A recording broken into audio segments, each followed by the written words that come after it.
যে ইসলামিক এত বড় একটা বইমেলা হচ্ছে, এটা আসলে আমরা অনেকে জানি না। এটা আসলে প্রচার প্রচারণা খুবই কম। নিষিদ্ধ করে কোনো কিছু চাপিয়ে দিয়ে মানুষকে আসলে কন্ট্রোল করা যায় না। এখন কেউ যদি নিষিদ্ধ রাখে, তার যে পরিস্থিতি হয়েছে, কেউ যদি সামনে এরকম কোনো কিছু নিষিদ্ধ করে, তার সেম পরিণতি হবে। প্রচার হচ্ছে না, কিন্তু প্রচার তো হওয়া উচিত। বইমেলার মতো করেই ইসলামী বইমেলাটা আমাদের অনেক উৎসব মুখর ভাবে প্রচার হবে। সবাই এখানে আসবে, বই কিনবে।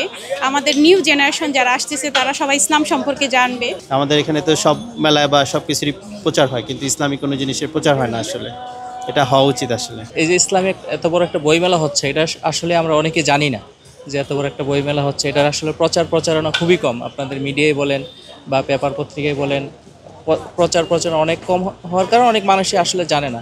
যারা কোনোভাবে জানতে পারছে তো আসতেছে, আমার মনে হয় আরেকটু ফোকাস দেওয়া দরকার যাতে সবাই জানে। 2 নম্বর হচ্ছে, আপনি যে বিষয়গুলো বললেন যে এখানে অনেক টাইপের বই আছে, অনেক টাইপের মানুষও আসবে, কেউ বড় কেউ ছোট। আমরা যেহেতু বাচ্চাদের নিয়ে আসছি, তাহলে আমাদের হলো বাচ্চাদের জন্য কি বই নিয়ে যায় এটার জন্য আসলে দেখতে আসছি। আর যেটা বললেন যে নিষিদ্ধ বইগুলো, আগে হয়তো নিষিদ্ধ ছিল, এখন মানুষ কিনতেছে এগুলো উৎসাহের সাথে। এটা ভালো একটা দিক। আমার মনে হয় কোনো বই হচ্ছে নিষিদ্ধ করা দরকার নাই। মানুষ যাতে ইতিহাসটা জানতে পারে, সেজন্য সবসময় ওপেন রাখা উচিত। কোনো নিষিদ্ধ করে আসলে কোনো লাভ হয় না। তাহলে মানুষ হচ্ছে সরাসরি কিনতে পারে না, কিন্তু অন্য কোনোভাবে হয়তো ম্যানেজ করে ইতিহাসগুলো জানে। তাহলে ইতিহাস জানার জন্য আপনি যদি চাপাইয়া দেন কারোর উপর, এটা আসলে ভালো হয় না। এটা রিসেন্টলি তো দেখলেন যে ইতিহাস চাপিয়ে রাখে আসলে তেমন ভালো ফল পায় না, তাদের হিতে বিপরীত হয়েছে। ন্যাচারাল ব্যাকটেরিয়ালাইসিসের সুরক্ষায় ফ্রেশ ও অ্যাক্টিভ সব সময়। এখন ধুলাবালি জীবাণু ঘাম ক্লিন বোল্ড রিমার্ক।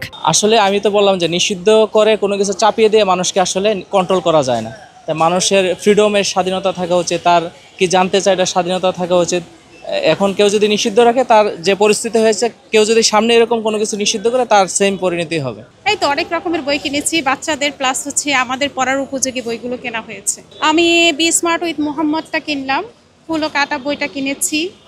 এছাড়া ওর জন্য একটা দার্জাল বই একটা কিনেছি। এছাড়া আরও কিছু লাভ এন্ড ক্যান্ডি কিনেছি। আরও কিছু কেনার ইচ্ছা আছে। প্রচার হচ্ছে না, কিন্তু প্রচার তো হওয়া উচিত। আমরা আরও চিন্তা করছিলাম যে বইমেলার মতো করেই ইসলামী বইমেলাটা আমাদের অনেক উৎসব মুখর ভাবে প্রচার হবে। সবাই এখানে আসবে, বই কিনবে।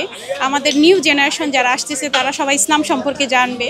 সেই সাথে আমরাও আমাদের পারিবারিকভাবে, আমাদের ব্যক্তিগতভাবে নীতি নৈতিকতার যে প্র্যাকটিস, সেটা তো আসলে ধর্মীয়ভাবে ছাড়া সম্ভব না।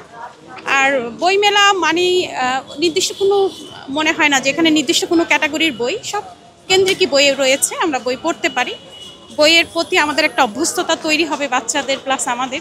এটা থেকেই আমাদের আসলে বই কেনা। অ্যাজ এ মাদার হিসেবে আমি আমার বাচ্চাকে বই পড়ায় খুবই অভ্যস্ত করেছি। ও খুবই ছোটোবেলা থেকে বই পড়ে এবং আমার বাসায় বিশাল বড় লাইব্রেরি আছে। আমরা একটা লং টাইম সবাই মিলেই বই পড়ি। তো সেই জায়গা থেকে আমি মনে করি শুধু আমার পরিবার না, প্রত্যেকটা পরিবারই তাদের বাচ্চাদের নিয়ে এবং পরিবারের সদস্যদের নিয়ে বইমেলায় আসা উচিত। যেমন এখন আমাদের হচ্ছে ছুটি যাচ্ছে, এই ছুটির পিরিয়ডটাতে সবারই আসা উচিত। বইগুলো ঘেটে ধরবে, দেখবে, শিখবে, জানবে। হয়তো কিছু বই তারা কিনবে, আর হয়তো সবটা কিনবে না, কিন্তু জানবে। এই যে আমার মনে হয় উন্মুক্ত জ্ঞানের একটা চর্চা হবে। বইমেলা আসলে আমি জানি না, আমি নামাজ পড়তে আসছি তো দেখে গেলাম আর কি, ভালো লাগতেছে। অবশ্যই উচিত। একটা প্রচার থাকলে যেমন অনেকেই আগ্রহ করে আসবে, বিশেষ করে মাদ্রাসা যেই ছাত্রগুলো আসছে ওরা তো আসবেই, তো একটু প্রচার হওয়াটা দরকার আর কি। আমাদের এখানে তো সব মেলায় বা সব কিছুরই প্রচার হয়, কিন্তু ইসলামিক কোনো জিনিসের প্রচার হয় না। আসলে এটা হওয়া উচিত। আসলে ও আসলে খুব বই প্রেমী, তো ওর বই খুব ভালো লাগে পড়তে। ও যেটা পছন্দ করে ইনশাল্লাহ ওটাই কিনে দিব, দেখি ও কি বলে। ওর হাদিসের বই আগে থেকেই ওর পছন্দ। আজ ও কোরআন, ছোট কোরআনের জন্য বলছে, ও যদি যেটা ভালো লাগে ওটাই কিনে দিব ইনশাল্লাহ।